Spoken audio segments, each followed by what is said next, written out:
అనేక మంది తల్లిదండ్రులు కనీసం 2 సంగతుల మీద అంగీకరిస్తారు. పిల్లలను పెంచడం ఒక అద్భుతమైన విషయం మరియు అది చాలా కష్టం అని అంటారు. ప్రతి బిడ్డ యొక్క ప్రత్యేకత కోసం తల్లిదండ్రులు అన్ని వేళలా సర్దుబాటు చేసుకోవాలి. పిల్లలను వినోదభరితంగా ఉంచడం ఒక సవాలుగా ఉంటుంది. అయితే నిజంగా కఠినమైన అంశం క్రమశిక్షణ కనుక అది చాలా బాధ్యతగా ఉంటుంది. దంపతులు ఒక జట్టుగా పని చేయాలి మరియు ఒంటరి తల్లిదండ్రులు ప్రత్యేక పోరాటం చేస్తున్నారు. తల్లిదండ్రులు ఎప్పుడు, ఎక్కడ, ఎలా, ఎంత తరచుగా శిక్షించాలి అనే ప్రశ్నలు అనేకమైనని ఉంటాయి.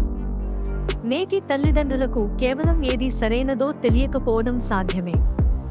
అయితే సహాయం ఉంది. దేవుడు మనకు మార్గదర్శకత్వాన్ని ఇస్తాడని బైబిల్ ఉద్ఘాటిస్తుంది.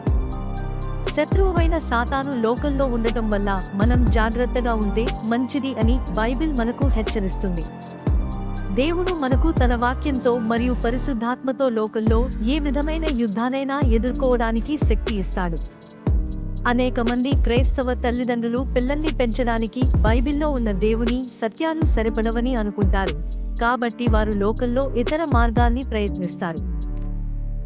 ఇప్పుడు మన కుటుంబాలను బలోపేతం చేయడానికి మనకు దేవుని జ్ఞానం ఆయన వాక్యం ద్వారా చాలా అవసరం. మనము దేవుని చిత్తానికి వెలుపల పనిచేస్తే ఫలితాలు గందరగోళం మరియు విధ్వంసం అని చూడవచ్చు. తల్లిదండ్రులుగా పిల్లలను పెంచడం ఒక పరిచర్య క్రమం అని ఎల్లప్పుడూ గుర్తుపెట్టుకోండి. దేవుని నియమాలు ప్రతి కుటుంబ క్రమశిక్షణ కోసం ప్రభావవంతంగా ఉంటాయి. దేవుడు మనలను విడిచిపెట్టడు. మన జీవితం సంతోషంగా, విజయవంతంగా జీవించడానికి దేవుడు ఎల్లప్పుడూ మనకు సహాయం చేస్తాడు. దేవుడు తల్లిదండ్రులను మార్చి ఆయన ఆదేశాల ప్రకారమే వారిని ఆశీర్వదిస్తాడు. కలిసి ఈ ప్రార్థన చేయండి.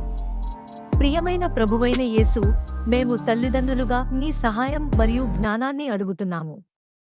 దయచేసి మాకు విశ్వాసాన్ని మరియు తప్పులను సరిదిద్దే కృపను ప్రసాదించు. మా పిల్లలను ప్రేమిస్తూ మరియు వారికి తర్ఫీదు ఇచ్చే విధంగా నీ చిత్తాన్ని అనుసరించడానికి తప్పక మాకు సహాయం చేయగలవు.